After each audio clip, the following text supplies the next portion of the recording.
también, hermano Neto, por la oportunidad. Hermano, vamos a abrir nuestras Biblias en Apocalipsis 2.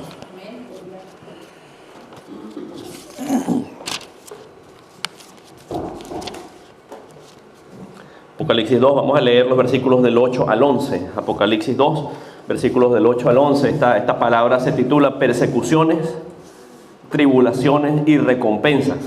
Se llama esta palabra de hoy, persecuciones, tribulaciones y recompensas. Si tenemos la palabra, la leemos en el nombre del Padre, del Hijo y del Espíritu Santo. ¿La tenemos? Amén. Dice la palabra del Señor. Y escribe al ángel de la iglesia en Esmirna, el primero y el postrero, el que estuvo muerto y vivió, dice esto: yo conozco tus obras y tu tribulación y tu pobreza, pero tú eres rico, y la blasfemia de los que se dicen ser judíos y no lo son, sino sinagoga de Satanás. No temas en nada lo que vas a padecer. He aquí, el diablo echará a algunos de vosotros en la cárcel, para que seáis probados, y tendréis tribulación por 10 días. Sé fiel hasta la muerte, y yo te daré la corona de la vida. El que tiene oído, oiga lo que el Espíritu dice a las iglesias.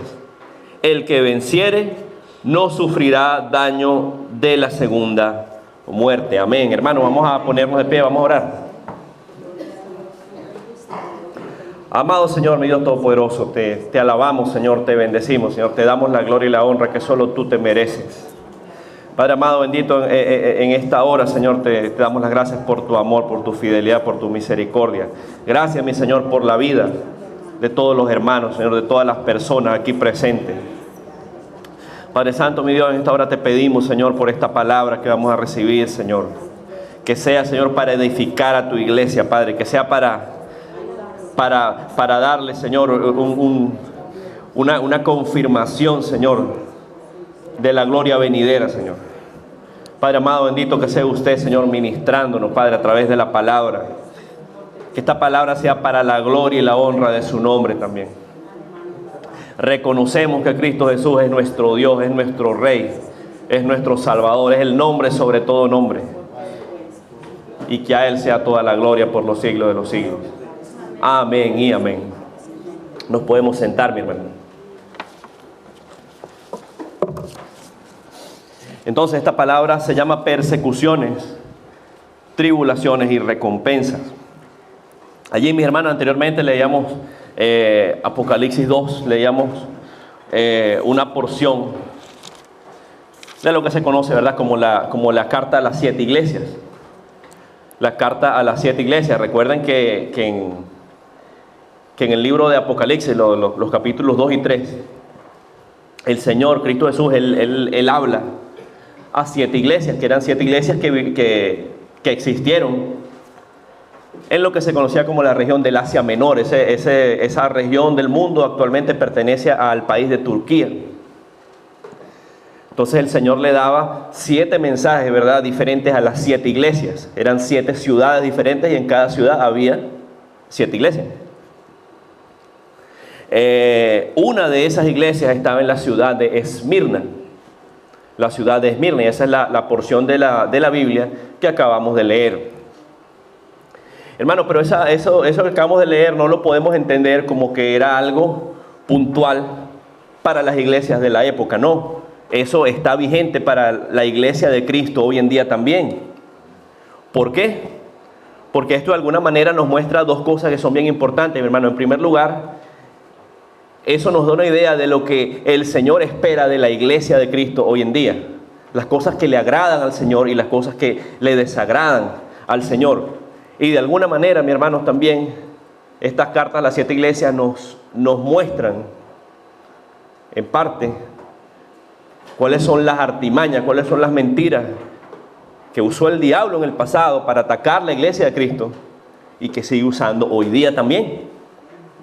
Entonces, es un mensaje bien importante, un mensaje bien actual para la iglesia de Cristo. No es algo que quedó en el pasado allí para la iglesia de Esmirna. No, Señor, un mensaje bien relevante para la iglesia de Cristo hoy día. Amén. Entonces, mi hermano, les decía que este mensaje iba dirigido a la iglesia de Esmirna. Leyendo un poco acerca del tema, interesante, mi hermano, encontraba que de esas 7 iglesias, en esas 7 ciudades, Esmirna, casualmente, es la única ciudad que sigue en pie. Hoy día las otras 6 ciudades ya no están, ya no existen. Sin embargo, esta ciudad todavía existe. Es una ciudad grande, una ciudad bonita. Es la tercera ciudad en importancia de Turquía, una ciudad marítima, con puertos, con playa, una ciudad muy bonita. Veía las fotos allí. Y desde la época de Cristo, esta ciudad era una ciudad importante también, la época del mensaje a las iglesias. Era una ciudad rica, una ciudad próspera, con puertos. Una ciudad hermosa, tenía la playa y tenía montañas también. Una ciudad grande. Pero esta ciudad tenía un gran problema también. Tenía bastante idolatría, había idolatría. Por un lado estaba la iglesia de Cristo, pero por otro lado estaba la idolatría también. Dicen, ¿no? Leyendo, y esto es historia, hermano, usted lo puede leer y lo va a encontrar. Dicen la historia acerca de esta ciudad que para congraciarse con Roma, porque en esa época Roma era el imperio que dominaba toda esa parte del mundo, incluyendo el Asia Menor, que era donde estaba la iglesia de Esmirna. Entonces esta gente, para congraciarse con Roma, inventaron una diosa, se llamaba la diosa Roma.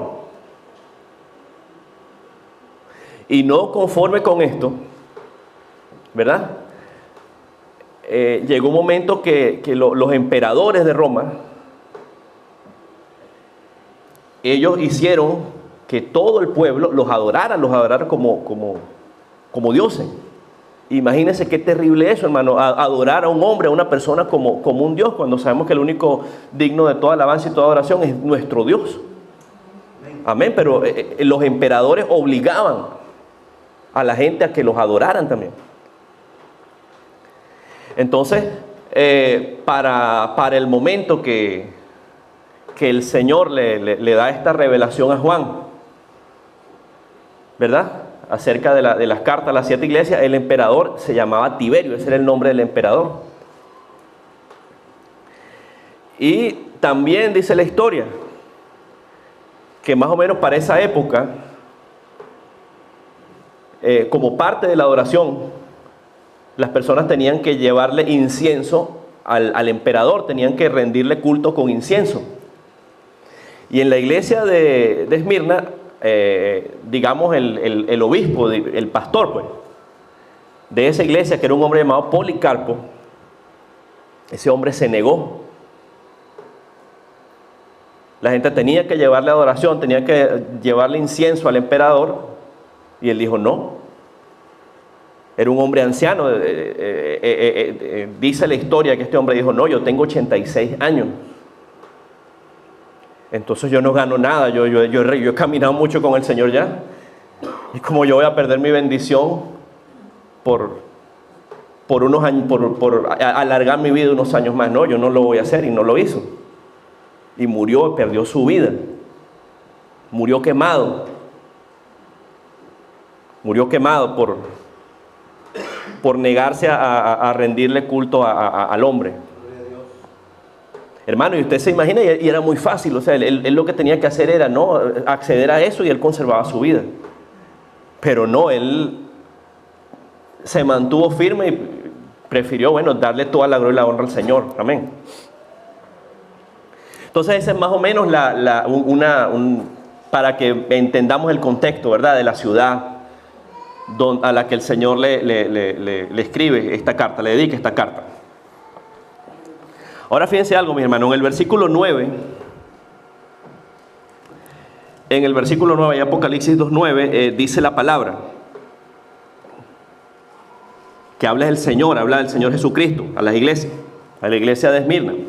Le dice, yo conozco tus obras y tu tribulación. Yo conozco tus obras y tu tribulación. O sea, que aquí la palabra nos da una idea de que la iglesia en Esmirna estaba padeciendo tribulación. Estaba padeciendo tribulación. ¿A qué se refiere concretamente? Esa palabra tribulación. ¿Qué clase de tribulación estaba sufriendo la iglesia? Pues leyendo acerca de eso, la iglesia sufría persecución, mi hermano. Una persecución tremenda. Una persecución tremenda. ¿Por qué? En primer lugar, por negarse a rendirle culto a los ídolos, por negarse a rendirle culto a la diosa Roma y por negarse a rendirle culto al emperador. Esa era la primera persecución. Y también sufría persecución por parte de los judíos, porque dice la historia que allí también había un pueblo judío grande y ellos no creían en Cristo Jesús. Entonces esa era una iglesia bien perseguida. Una iglesia bien perseguida. Y ahora, mi hermano, ¿cuál es la aplicación de esto a la iglesia de Cristo hoy en día? Pues, así como esa iglesia era perseguida, ¿verdad? En esos días, ¿verdad? En muchos países del mundo, la iglesia de Cristo es perseguida también. Gloria a Dios que aquí en Australia, más o menos podemos todavía expresar nuestra fe, ¿verdad? Podemos reunirnos, por ejemplo, podemos venir a los cultos, podemos reunirnos libremente y lo podemos hacer, pues. Lo podemos hacer todavía. Hay países que no pueden. Por ejemplo, el otro día veía un documental así corto con mi esposa, por ponerles un ejemplo de Afganistán. En Afganistán los cristianos son perseguidos. En Afganistán, si usted dice que usted es cristiano, los primeros que lo van a despreciar son su familia. La familia es la primera que le va a decir a las autoridades que usted es cristiano. En Afganistán, si usted dice que es cristiano, lo mandan al manicomio. Porque según ellos, según su lógica, nadie en su pleno juicio abandona el Islam para aceptar la fe en Cristo. De manera que es una persecución bien grande, una persecución grave. Hermano, en 52 países del mundo, la Biblia está prohibida. En 52 países del mundo, leer la Biblia es un delito. Usted puede incluso pagar con su vida por leer la palabra, por leer la Biblia. Entonces, dos cosas. Primero, wow, gracias a Dios que por lo menos aquí todavía lo podemos hacer. Gloria a Dios que todavía lo podemos hacer. Pero hacia allá vamos. Hacia allá vamos, hermano. Y cada día, mientras se acerca más la venida del Señor, la cosa se va a poner más difícil para nosotros. Hoy podemos. Si el Señor no ha venido antes, qué sé yo, en 5 años podremos, quién sabe. Pero va a llegar un momento que no vamos a poder, mi hermano. Entonces, vamos a ver qué dice la palabra allí en Mateo 24.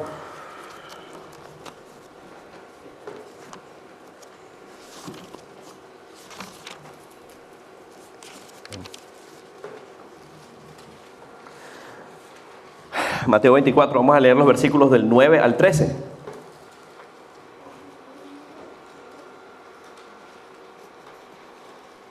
Dice allí señales antes del fin, Mateo 24, del 9 al 13, ¿lo tenemos? Amén. Entonces dice la palabra del Señor, entonces os entregarán a tribulación y os matarán, y seréis aborrecidos de toda la gente por causa de mi nombre. Muchos tropezarán entonces y se entregarán unos a otros, y unos a otros se aborrecerán. Y muchos falsos profetas se levantarán y engañarán a muchos. y por haberse multiplicado el amor, multiplicado la maldad, el amor de muchos se enfriará. Mas el que persevere hasta el fin, ese será salvo. Amén. Entonces, hermanos, esta palabra nos habla un poco de lo que viene, ¿verdad? De la persecución que viene en un futuro no muy lejano hacia la iglesia de Cristo. Entonces dice, entonces os entregarán a tribulación y os matarán. Y os matarán. Que eso ya está ocurriendo, como dije antes, en varios países del mundo, en 52 países está ocurriendo eso. Ahora, hermano, si usted se pone a ver, si usted se pone a leer con cuidado este fragmento, muchas de estas cosas incluso ya están ocurriendo aquí en este país también. Fíjese cuando el versículo 9, esa parte que dice, seréis aborrecidos de toda la gente por causa de mi nombre, eso ya está sucediendo aquí, hermano. Seréis aborrecidos de toda la gente por causa de mi nombre, eso actualmente ya está pasando. Hermano, anteriormente, si usted decía, yo soy cristiano, de repente alguien le podía decir, bueno, ok, yo respeto sus creencias y punto. Yo no las comparto, algo así, de una manera bien educada. Hermano, pero hoy día, cuando usted demuestra su fe, cuando usted dice que usted sigue a Cristo, la gente es grosera. Hermano, la gente se burla del nombre del Señor de una manera que duele. Hacen burla del nombre del Señor. Hacen chistes del nombre del Señor. De una manera como le digo, que duele. Y esa es una realidad. Entonces usted dice, seréis aborrecidos, dice la palabra, seréis aborrecidos de toda la gente por causa de mi nombre. Eso está pasando actualmente. Dice la palabra, muchos falsos profetas se levantarán y os engañarán a muchos. Eso está pasando también hoy día. Muchos mentirosos, muchos engañadores que se han levantado incluso en la iglesia de Cristo y arrastran a la gente a la perdición. Y a causa de todo esto, por haberse multiplicado la maldad, el amor de muchos se enfriará. Eso está pasando también, mi hermano. A causa de la maldad, a causa de la incredulidad, de los desengaños, el amor que la gente debería tener naturalmente hacia el prójimo, hacia el hermano, eso se está acabando, se está apagando, como dice la palabra. Esa palabra se está cumpliendo hoy día. La persecución. Ahora, hermano, pero como decía anteriormente, gracias a Dios que aún aquí en Australia podemos alabar el nombre del Señor, podemos reunirnos, podemos orar, podemos leer la Biblia libremente. Es un privilegio, hermano. Es un privilegio. O sea, esa palabra que usted tiene en sus manos, eso es un privilegio. Mucha gente quisiera hacerlo y no puede. Entonces, por lo menos, gracias a Dios, lo podemos hacer todavía.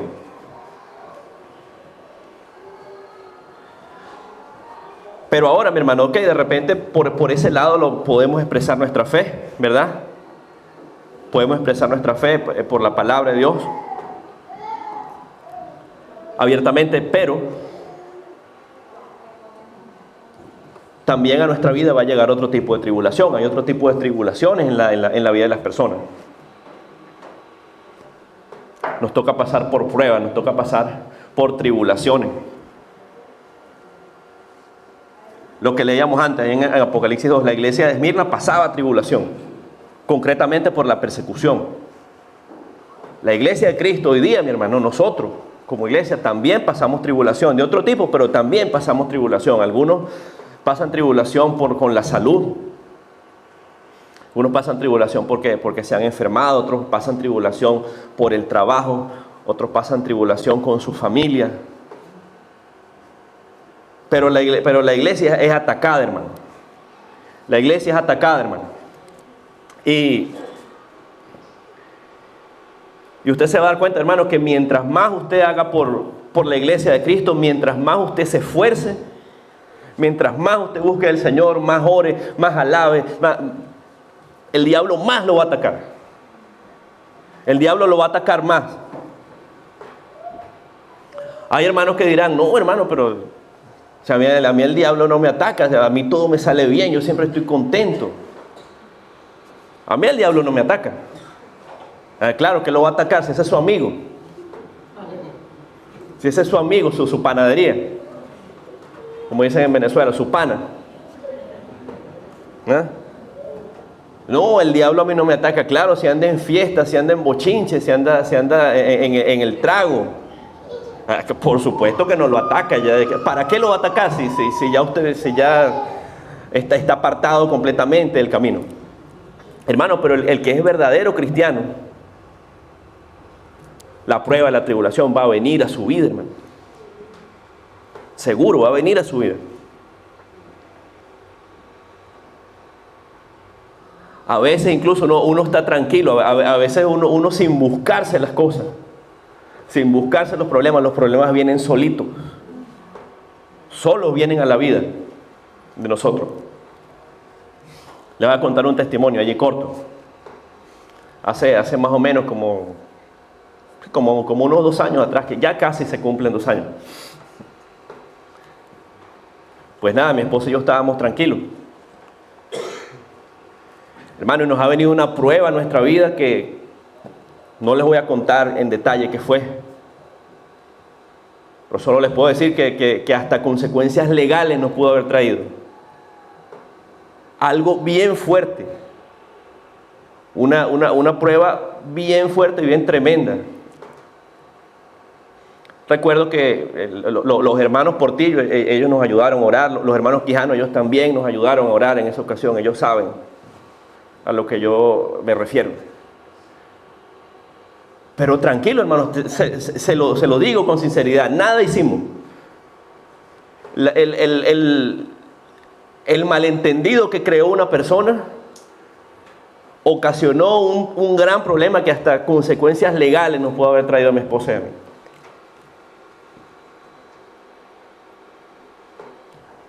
Y esa prueba duró como 45 días, duró como 1 mes y medio, pero fue 1 mes y medio, hermano, fuerte. 1 mes y medio de mucha oración. 1 mes y medio de humillación delante del Señor. Wow, hermano, pero así como vino la prueba, así como imagínese una tormenta que viene de repente, así, la lluvia y de repente el Señor se la lleva y aparece el sol otra vez. Así nos pasó a nosotros también, mi hermano. Así nos pasó a nosotros, con esa tremenda prueba. Y la gloria sea para el Señor. Pero así es, mi hermano. Y así es la vida del cristiano. De seguro, eso nos va a pasar a todos, en distintos ámbitos. Hermano, una vez yo hablaba con una hermana en Cristo también, una mujer de Dios. Y esa hermana me decía, hermano, las pruebas de salud, las pruebas de dinero, yo no le tengo miedo, me decía esa hermana. Yo no le tengo miedo porque yo me humillo delante del Señor y yo sé que el Señor me da la victoria. Amén. Ahora, ¿sabe cuál prueba yo le tengo miedo, mi hermano? Esas pruebas que son espirituales. Esas pruebas que de repente le entre a uno por decirle algo, hermano, no, yo no quiero orar. No, yo no quiero alabar, yo no quiero buscar al Señor, yo me quiero apartar, yo me quiero regresar al mundo. Esas son las pruebas que yo le tengo miedo. Decía esa hermana. Y hay infinidad de pruebas, distintos tipos de pruebas para distintas personas. Pero la prueba llega, hermano. Veamos qué dice ahí Romanos 5.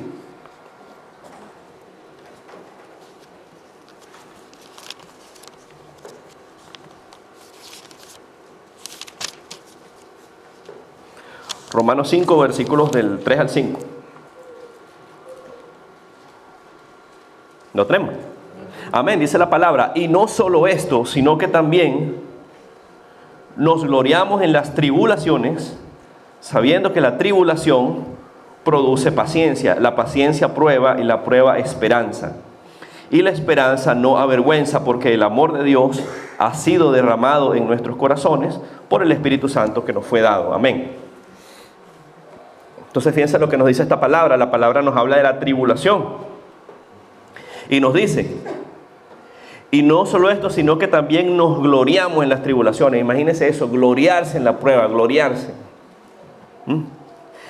Luego dice, sabiendo que la tribulación, esa tribulación que estamos pasando, produce paciencia. Es decir, que estamos pasando esa prueba para tener paciencia, para aprender a ser pacientes. ¿Pacientes de qué? Pacientes de la prueba, de la obra que va a hacer el Señor, ¿verdad? De la obra que va a hacer el Señor. Entonces dice, la tribulación produce paciencia. Luego dice, la paciencia prueba, ¿verdad? Ahí somos probados también, esperando en el Señor. Y dice, y la prueba, esperanza. La esperanza, la fe de que el Señor va a hacer algo por nosotros. Entonces es un proceso, mi hermano, es un proceso que como cristianos tenemos que vivir y seguirlo, ¿verdad? La tribulación produce paciencia, la paciencia prueba y la prueba produce la esperanza, ¿eh? Un orden, ¿verdad? Alabado sea el nombre de Jesús. Vamos ahora a Santiago. Santiago 1. Santiago 1. Versículos 2 y 4, del 2 al 4, perdón. Santiago 1 dice la palabra, hermanos míos, ¿lo tenemos ya? Santiago 1, 2 al 4. Hermanos míos, tened por sumo gozo cuando os halléis en diversas pruebas, sabiendo que la prueba de vuestra fe produce paciencia. Mas tenga la paciencia su obra completa para que seáis perfectos y cabales, sin que os falte cosa alguna. Entonces, la palabra dice algo más o menos parecido a Romanos, ¿verdad? Nos dice primeramente que tened sumo gozo cuando os halléis en diversas pruebas. Wow, cosa difícil, ¿verdad? Cosa difícil gozarse cuando uno está en una prueba. La prueba uno se siente ahí, ¿verdad? Preocupado, atribulado, pero la palabra nos dice que no tenemos que estar así, por el contrario, que nos gocemos, que andemos gozosos. ¿Y por qué gozoso? Porque tenemos un Dios que es poderoso y el Señor nos va a ayudar de seguro, amén, ¿verdad? Entonces dice la palabra, sabiendo que la prueba, esa prueba que estamos pasando, de vuestra fe va a producir paciencia, nuevamente, ¿verdad? Como decía en Romanos 5, la prueba de vuestra fe va a producir paciencia. Luego dice, mas tenga la paciencia su obra completa, para que seáis perfectos y cabales, sin que os falte cosa alguna. ¿Verdad? Esa paciencia que tenemos que desarrollar en la prueba, eso nos va a permitir, ¿verdad?, crecer en el Señor. Una vez un hermano predicaba, ¿verdad? Y el hermano decía, hermano, hay personas que le dicen a Dios, Señor, dame paciencia. Entonces este hermano decía, mire hermano, no le diga eso al Señor, no le pida paciencia porque le va a mandar la prueba. Para que tenga la paciencia. Pues ¿cómo viene la paciencia? Por medio de la prueba, amén, ¿verdad? Entonces, esa es la realidad del cristiano, esa es la realidad, ¿verdad? Como decía antes, ¿verdad? Acerca de lo que comenzamos a explicar con Apocalipsis 2:9, ¿verdad? La tribulación, la persecución, que era esa tribulación que tenía la iglesia de Esmirna. Como dije antes, gracias a Dios no somos perseguidos aquí, pero igual hay tribulaciones en nuestra vida de otra índole, ¿verdad? Amén. Entonces, no pierda Apocalipsis 2:9, vamos a regresar allí. Apocalipsis 2:9 entonces dice, ¿verdad? Yo conozco tus obras y tu tribulación. Y a continuación dice, y tu pobreza, pero tú eres rico. Tu pobreza, pero tú eres rico. Le dice el Señor a la iglesia de Esmirna, conozco tu pobreza, pero tú eres rico. Entonces, ¿cómo se entiende eso? ¿Qué estaba pasando allí? Pues se entiende, ¿verdad?, que era una iglesia que de repente desde el punto de vista material era pobre, estaban pasando necesidad. Incluso leyendo también la parte histórica acerca de eso, ¿qué ocurría en esa época, mi hermano? Ocurría que muchas veces cuando la gente confesaba su fe, decía yo soy cristiano, hasta el trabajo lo perdían. Las propiedades se las quitaban, si tenía una casita, un terreno, algo, se la quitaban también. Entonces era una iglesia que desde el punto de vista material estaba pasando por muchas dificultades, estaba mucha pobreza, pobreza material. Pero fíjese lo que le dice el Señor: tu pobreza, pero tú eres rico. Entonces materialmente, ¿cómo era la iglesia? Era pobrecita, era pobre, ¿verdad? Pero en su relación con el Señor, espiritualmente, ¿cómo era? Era rica, ¿verdad? Gloria a Dios. Era rica. Ahora hagamos lo siguiente, hermanos. Vayamos a Apocalipsis 3. Apocalipsis 3.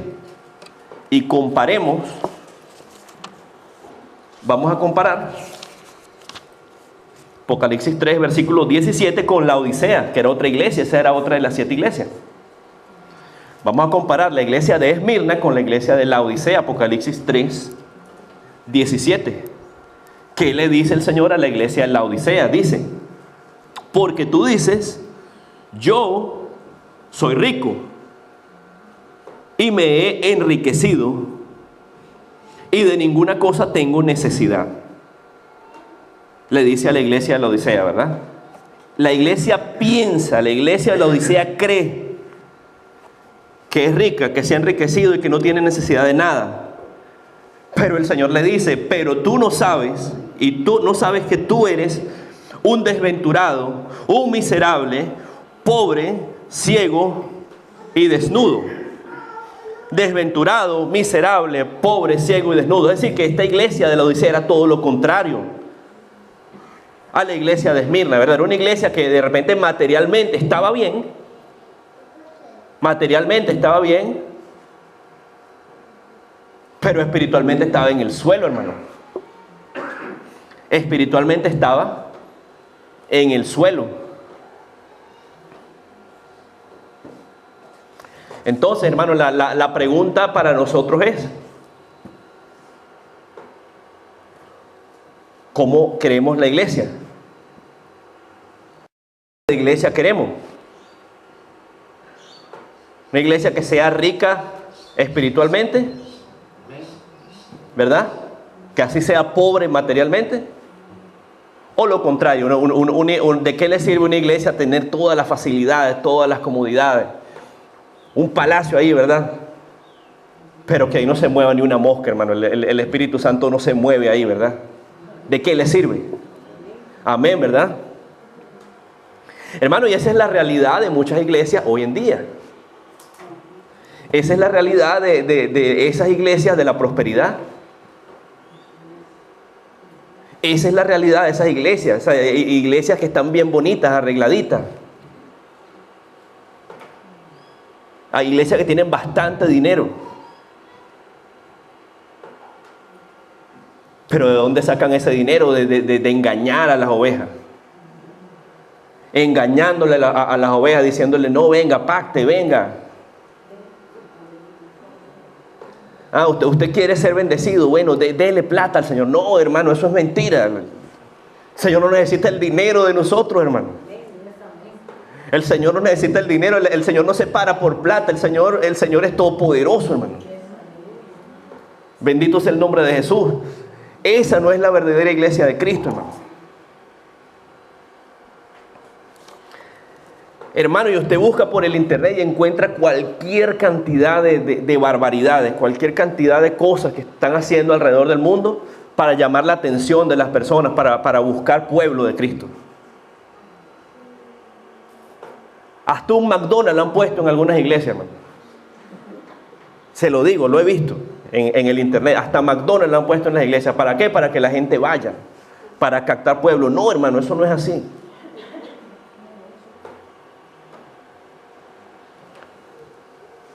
Si las iglesias quieren tener pueblo de Dios, predique la palabra, hermano. Predique la sana doctrina. Y al que le guste, bienvenido. Al que no le guste, que se vaya en el nombre de Jesús. Amén. Así tiene que ser, mi hermano. Así tiene que ser. Mateo 6, vamos a Mateo 6, 19 al 21.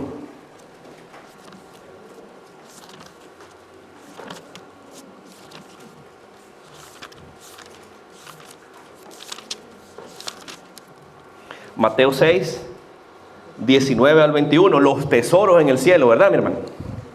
Dice la palabra, no os hagáis tesoros en la tierra, donde la polilla y el orín corrompen, y donde los ladrones minan y hurtan.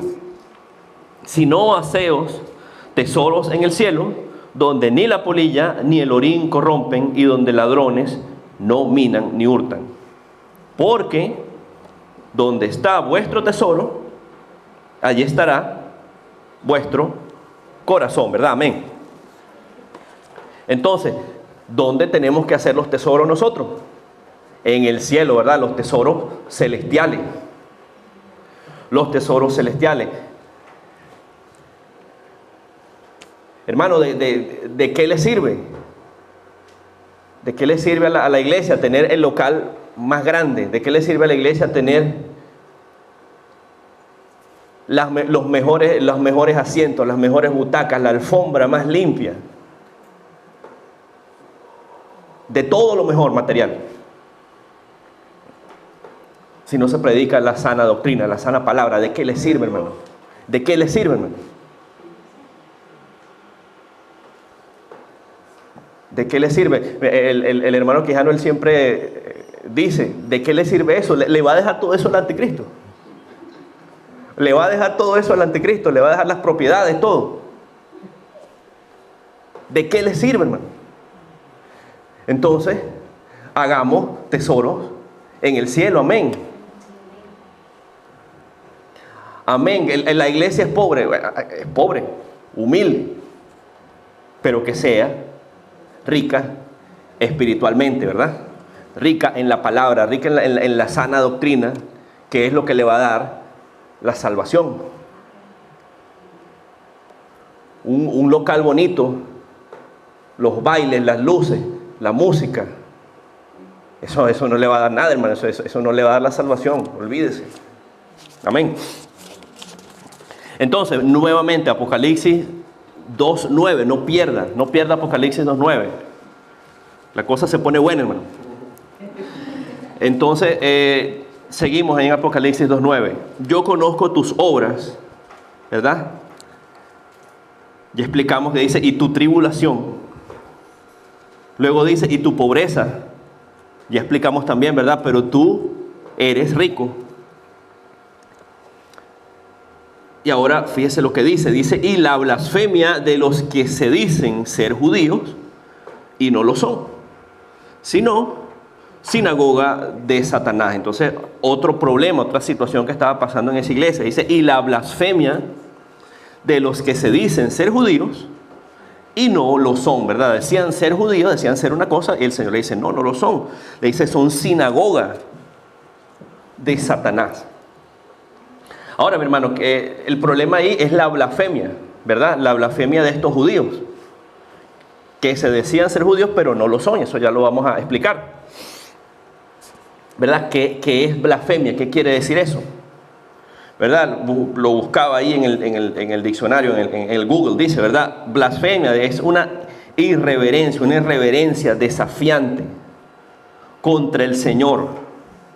Decía, degradar deliberadamente, ¿verdad? Algo que está haciendo deliberadamente, usted sabe lo que está haciendo, no lo hace por accidente. Degradar deliberadamente las cosas concernientes a Dios, ¿verdad? Entonces esto es la blasfemia, ¿verdad? Hacer una irreverencia en contra de Dios, en contra de las cosas de Dios.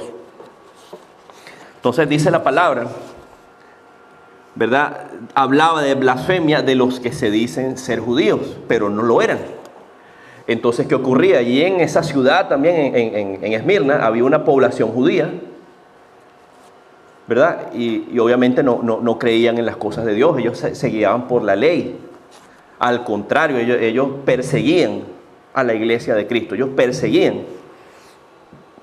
la iglesia de Cristo. Entonces, en ese sentido, es que el Señor les dice, bueno, ustedes no son verdaderos judíos porque ustedes no profesan la fe realmente de ese Dios que ustedes dicen conocer. Es decir, ellos en teoría conocían a Dios, en teoría conocían la palabra, Pero en la práctica no. La práctica no, porque no creían en Cristo Jesús. El Señor vino, hizo los milagros, hizo todas las cosas y no lo reconocieron, no le creyeron. ¿Verdad? Entonces, en este sentido es que dice la palabra que no eran verdaderos judíos. ¿Por qué le dice sinagoga de Satanás? Porque habían sinagogas, ¿verdad? En la iglesia de los judíos. Pero allí no les rendían culto al verdadero Dios que es Cristo Jesús. No entendían esa palabra, no seguían esa palabra hacia Cristo Jesús, el Señor.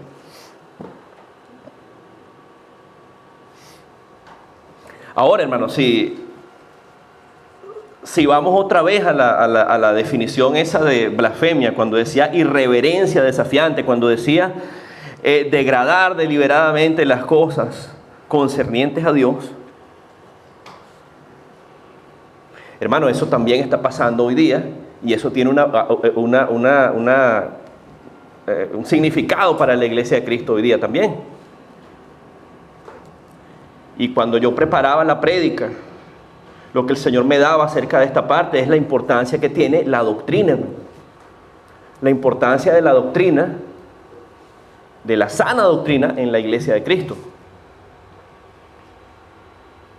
Porque si dijimos que una blasfemia es una irreverencia desafiante cuando se degrada deliberadamente las cosas concernientes a Dios, hermano, eso es lo que hace una falsa doctrina. Eso es lo que hace una falsa doctrina. Cuando alguien tuerce las escrituras, cuando alguien agarra la palabra de Dios y la pone en un contexto que no es, cuando alguien usa la palabra de Dios para su propio interés, ¿qué está haciendo? Está blasfemando contra el Señor. ¿Por qué? Porque está haciendo cosas que no son reverentes a Dios.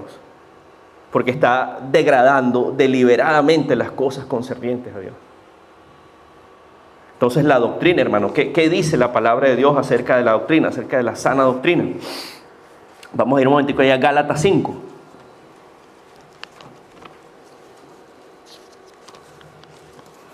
Gálatas 5.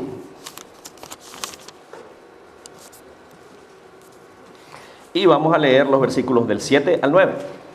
Gálatas 5, 7 al 9. ¿Lo tenemos?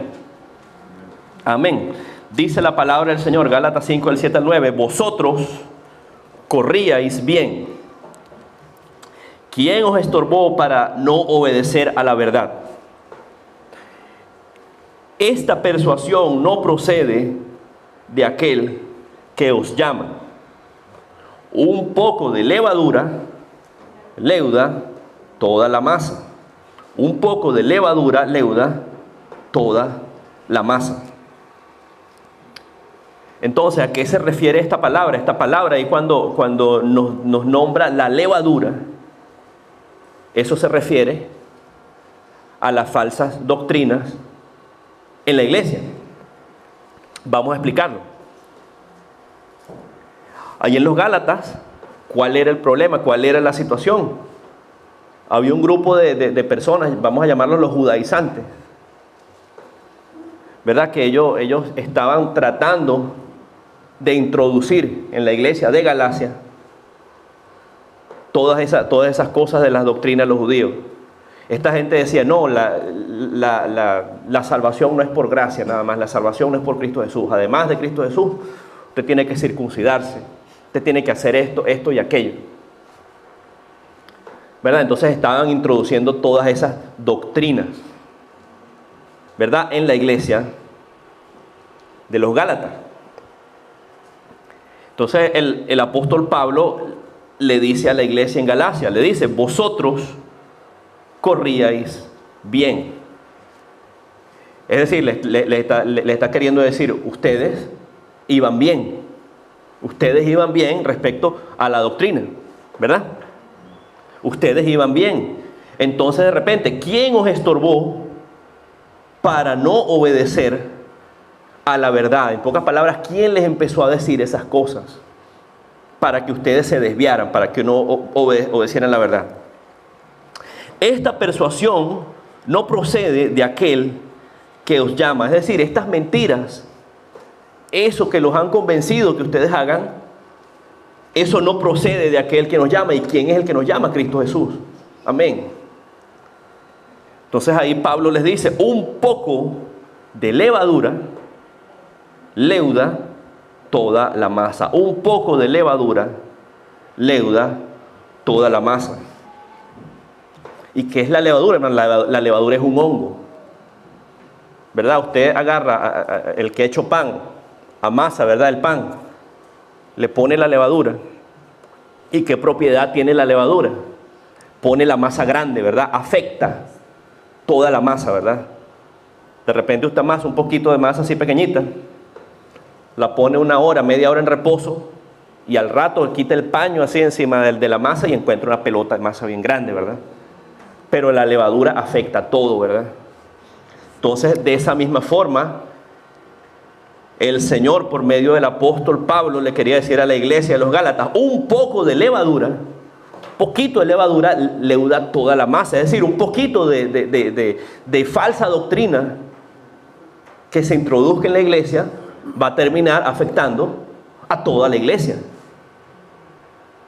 Como decía la maestra, cuando los niños se portaban mal en la escuela, la maestra le decía, mire, una manzana podrida pudre a todas las otras manzanas. Es decir, un niño que moleste, que se porte mal, que no haga caso, embochincha a todos los otros niños.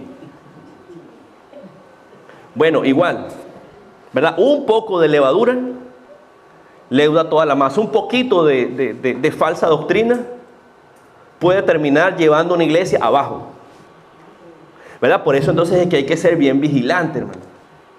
Hay que ser bien vigilante de lo que se dice, bien vigilante de lo que se predica, ¿verdad? La sana doctrina. Un poquito de levadura leuda toda la masa. Un poquito de mentira, y así es el diablo, hermano. Un poquito de mentira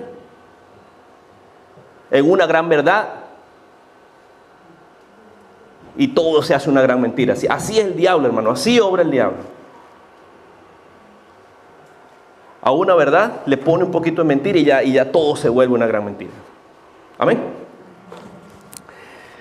1 Timoteo 4:16.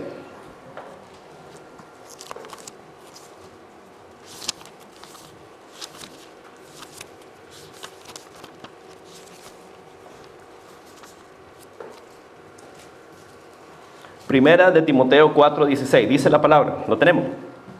Amén. Ten cuidado de ti mismo y de la doctrina. Persiste en ello, pues haciendo esto te salvarás a ti mismo y a los que te oyeren. Amén.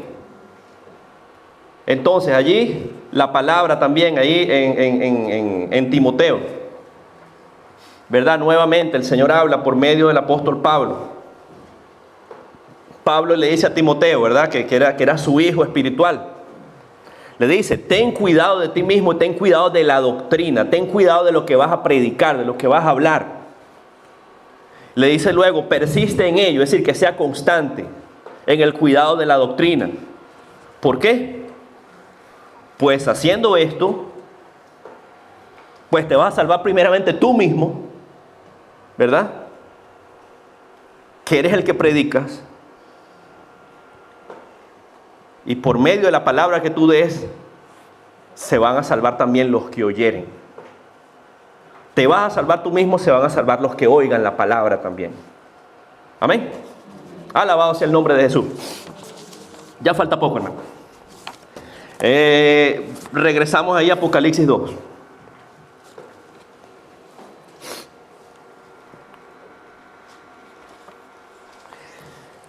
Apocalipsis 2, versículo 10. Dice la palabra, no temas en nada lo que vas a padecer. He aquí el diablo echará a algunos de vosotros en la cárcel para que seáis probados. Y tendréis tribulación por 10 días. Dice la palabra, he aquí el diablo echará a algunos de vosotros en la cárcel para que seáis probados. Y tendréis tribulación por 10 días. Pocas palabras, aquí el Señor le advertía a la iglesia acerca de la tribulación, acerca de la prueba que venía para ellos. Lo que hablábamos antes, hace un rato, hermano, la tribulación viene. El hecho que uno esté en Cristo, eso no quiere decir que todo le va a ir color de rosa. Entonces la palabra le está diciendo aquí, le estaba advirtiendo a la iglesia en Esmirna: no temas en nada lo que vas a padecer. Es decir, que viene tribulación para ti, iglesia. Y dice: he aquí el diablo echará a algunos de vosotros en la cárcel. Es decir, que la persecución que venía la tribulación que venía para esa iglesia era más persecución, e incluso iban a ir en la cárcel. ¿Por qué? ¿Con qué finalidad?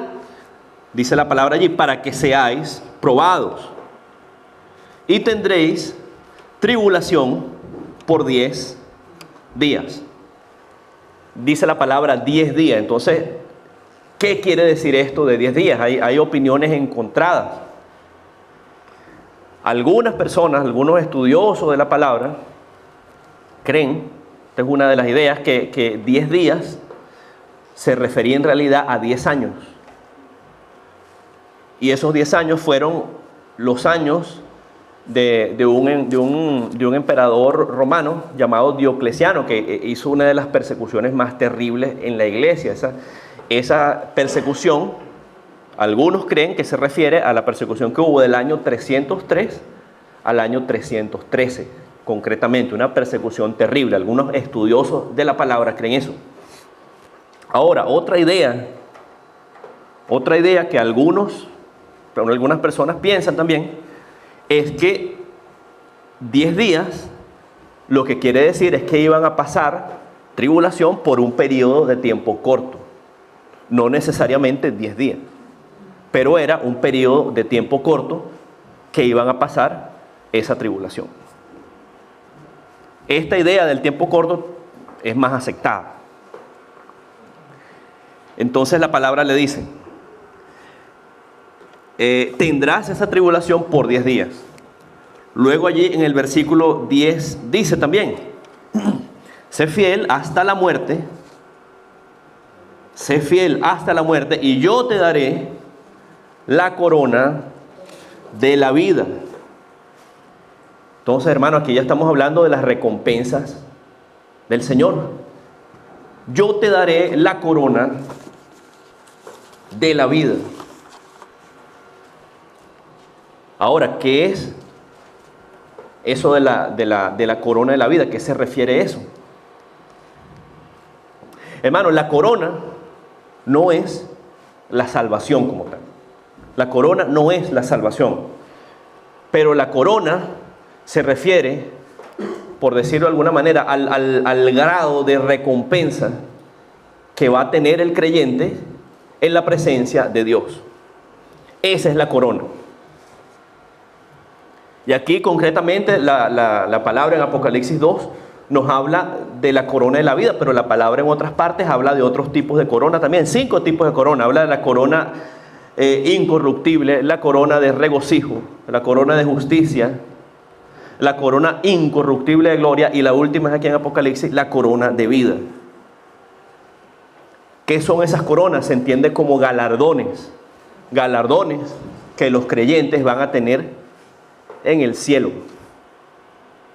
Cantamos una alabanza, ¿verdad?, que dice: si tú te duermes, otro se va a llevar tu corona, ¿verdad? Entonces, la corona se refiere al grado de galardón, de recompensa que los creyentes van a tener en el cielo de acuerdo a sus obras. Amén. Y luego, ya para terminar, en el versículo 11 dice: el que tiene oídos, oiga lo que dice el Espíritu a las iglesias. El que tiene oído, oiga lo que dice el Espíritu, a las iglesias. El que venciere, no sufrirá daño de la muerte segunda. El que venciere no sufrirá daño de la muerte segunda. Hermano, y esto sí es algo realmente importante. Las coronas también son importantes, no me malinterpreten. Pero cuando la palabra habla de la muerte segunda, ahí sí estamos hablando ya de la salvación, hermano. Ahí ya estamos hablando de la salvación. Ahí lo que está en juego es la salvación, hermano. La vida eterna. ¿Dónde? ¿Dónde usted va a pasar el resto de su vida? Si en la presencia de Dios, en el cielo o en el infierno. Eso es lo que está en juego allí. ¿Verdad? Dice la palabra entonces, habla de la muerte segunda. Entonces vamos a explicar eso allí rápidamente. Vamos a ir a Hebreos 9.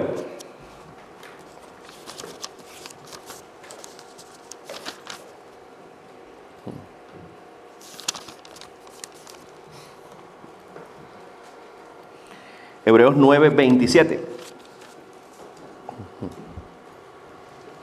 Hebreos 9, 27. ¿Lo tenemos? Dice la palabra del Señor, ¿verdad? Hebreos 9, 27. Y de la manera que está establecido para los hombres que mueran una sola vez, ¿verdad? Los hombres mueran una sola vez y después de esto, el juicio. Después de esto, el juicio. El que no cree en Dios, mi hermano, dice, no, yo la vida tengo que gozarla porque la vida es una sola. Y esto se va a acabar y yo me gozo la vida. No, yo no le estoy parando a cosas de Dios ni de nada. Yo vivo la vida. Porque creen que la vida es lo que estamos, valga la redundancia, viviendo nosotros en este momento. Y no sabe esa persona que esto es, bueno, una minúscula parte, una pequeña parte. Porque nuestra vida, nuestra estadía en la tierra es algo finito, es un tiempo determinado.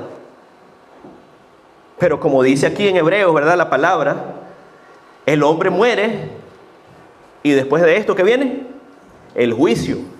Viene el juicio, hermano. Por las acciones que hayamos hecho en nuestra vida vamos a ser juzgados. Vamos a ser juzgados, vamos a hacer bien sea. ¿Verdad?